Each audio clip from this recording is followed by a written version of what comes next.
जी नमस्कार, मैं हूं विपुल कुमार और आप देख रहे हैं सूर्य विहार डिजिटल न्यूज। औरंगाबाद के बहुचर्चित छात्रा हत्याकांड में अब जो है आरोपी हवालात में है, लेकिन अब कई सवाल उठ रहे हैं कि आरोपी तो पकड़े गए, वो जेल में चले गए, लेकिन क्या उनको सजा होगी? क्योंकि शुरुआती दौर में जब 100 बरामद हुआ था मासूम छात्रा के, तो उसमें कहा गया था पोस्टमार्टम रिपोर्ट में कि बच्ची के फेफड़े में पानी है और वो सुसाइड की होगी या कोई पानी में फेंक दिया होगा।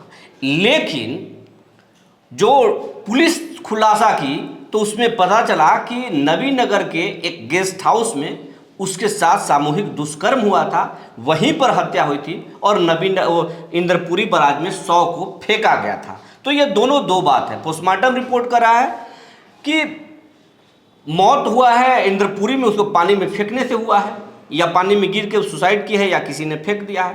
पुलिस कह रही है कि यह हत्या नवीनगर में हुआ है। इन तमाम चीज़ों को समझने के लिए हम सीनियर एडवोकेट सुबोध सौरभ जी से बात करेंगे और ये सीनियर जर्नलिस्ट भी हैं। तो इनसे हम जानना चाहेंगे कि सुबोध सौरभ जी, जो पोस्टमार्टम रिपोर्ट है वो उससे आरोपी को फ़ायदा मिलेगा क्या? क्योंकि पोस्टमार्टम रिपोर्ट कुछ कह रहा है और पुलिस की डायरी या पुलिस खुद जो है अलग कहानी कर रही है, और जो हकीकत है पुलिस वही बोल रही है।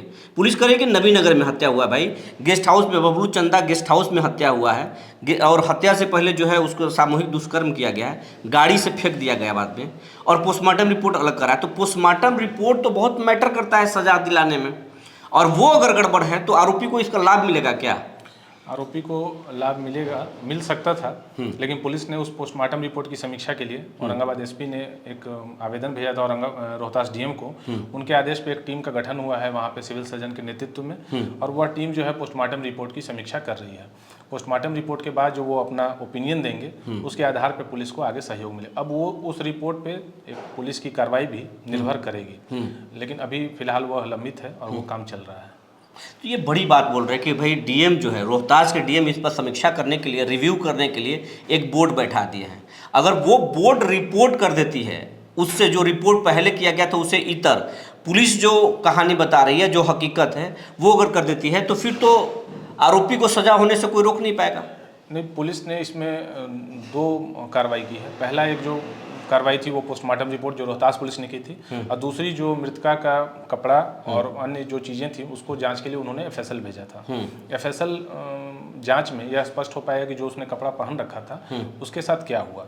यदि उसके साथ दुष्कर्म हुआ था तो कुछ ऐसी चीज़ें हैं जो दुष्कर्म के दौरान सामने आती हैं जो बातें, तो वह उसमें भी स्पष्ट होगा एफएसएल जाँच में। और अगर कोई जो चीज़ें उस पर पाई जाएंगी, सीमेन जिनको बोलते हैं, तो वो अगर पाया जाता है तो वो मिलान किया जाएगा आरोपित से। तो कुछ ऐसी चीज़ें हैं जो अभी शेष हैं, एफएसएल जांच रिपोर्ट आनी बाकी है, तो उससे भी केस जो है निष्कर्ष पर पहुंचेगा। एक गलती इसमें यही हुई कि पोस्टमार्टम जो शुरुआत में जो पोस्टमार्टम कराया गया उसमें वो लापरवाही बरती गई, लाश बरामद हुई। यदि लड़की के साथ दुष्कर्म हुआ था तो पोस्टमार्टम के दौरान ही यह बात स्पष्ट हो जाती, लेकिन वहाँ पुलिस ने बहुत ही कैजुअल तरीके से इस मामले को लिया। उन्हें लगा कि कोई साधारण मामला है, डूब के मौत है, और उन्होंने उसी तरीके से उसका पोस्टमार्टम। मतलब शुरुआती दौर में जो इंद्रपुरी थाना है, वो रोहतास पुलिस और वहाँ के जो है डॉक्टर, उन्होंने थोड़ी सी लापरवाही दिखा दी। जी, वहाँ पर लापरवाही हो गई। यदि उस समय वह संवेदनशीलता या सतर्कता बरती जाती तो यह लापरवाही नहीं होती, क्योंकि दुष्कर्म की घटना की पुष्टि औरंगाबाद के एसपी ने भी की कि उसके साथ दुष्कर्म हुआ था, और दो लोग, राकेश कुमार सिंह और धर्मेंद्र कुमार सिंह, वहाँ पर थे। उनमें से किसी एक ने या दो ने जो भी उस घटना में शामिल रहे हों, तो उसी समय यह क्लियर हो जाता कि उसके साथ दुष्कर्म हुआ था, और उस रिपोर्ट पे ही आगे सारी जांच और न्यायिक कार्रवाई संपादित होती, लेकिन वो हो नहीं पाया। अच्छा, इसको ये नहीं मानते आप? लगातार इस खबर को कवर कर रहे थे, आप अपने अखबार में भी लगातार जो है इसको आप प्रमुखता से छाप रहे थे, और मीडिया ने भी खूब ट्रायल चलाया, लोग भी सड़क पर उतरे। अगर ऐसा बिहार भर के बड़े बड़े दिग्गज नेता भी और मंत्री भी पहुँचे, हर दल के मंत्री पहुँचे, हर दल के नेता पहुँचे, तो क्या यही ट्रायल या यही दबाव रहा कि उस जो है नाबालिग बच्ची को न्याय मिला, इंसाफ मिला? नहीं तो ये कहानी जो है ख़त्म हो जाता। संभव था, क्योंकि जब लाश मिली थी उसके बाद पुलिस ने वहाँ पोस्टमार्टम रिपोर्ट को ही आधार मानकर यहाँ पर प्रेस ब्रीफिंग भी की थी, और उसमें यहाँ कहा गया था कि उस मृतका के पेट में पानी पाया गया है और जीवित रहते हुए ही कोई पानी ले सकता है, तो इस वजह से माना जाए कि वो हो सकता है कि आत्महत्या की होगी, जबकि ऐसा मामला नहीं था। लोग सड़क पर उतर आए और उन्होंने हंगामा शुरू कर दिया। फिर सारे लोग, पूर्व मंत्री, सांसद, विधायक, सारे लोग आए, सभी जनप्रतिनिधि आए और मीडिया ने केस को लपक लिया। और मीडिया ने इस मामले को बहुत ही संजीदगी से और बहुत ही अच्छे तरीके से मामले को उठाया, और अंततः देखिए कि वो मामला कुछ और निकला। दुष्कर्म की बात सामने आई और वह भी नवीन। बाद में औरंगाबाद के जिला प्रशासन और पुलिस ने भी शानदार तरीके से काम किया। जी, उन्होंने भी अच्छा काम किया निश्चित रूप से, चूँकि 2 लोगों की गिरफ्तारी हुई और एक ब्लाइंड केस था, चूँकि इसमें कोई न गवाह थे न सबूत था, उसको पुलिस ने उसका उद्भेदन किया है। तो अच्छा, ये उनका भी प्रयास बहुत ही अच्छा है। और एक SIT गठित हुई थी SP के निर्देश पर, तो इस SIT ने भी बहुत अच्छा काम किया।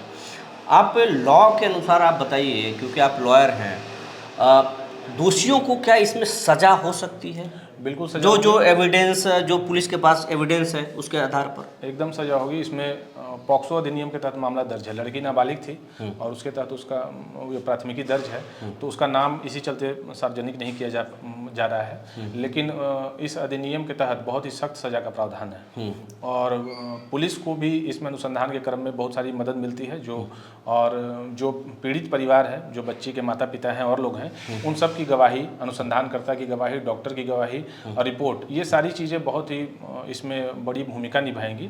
और यदि कहीं से कोई मामूली त्रुटि भी होगी तो सिर्फ उसका लाभ अभियुक्त को मिलेगा, ऐसा नहीं है।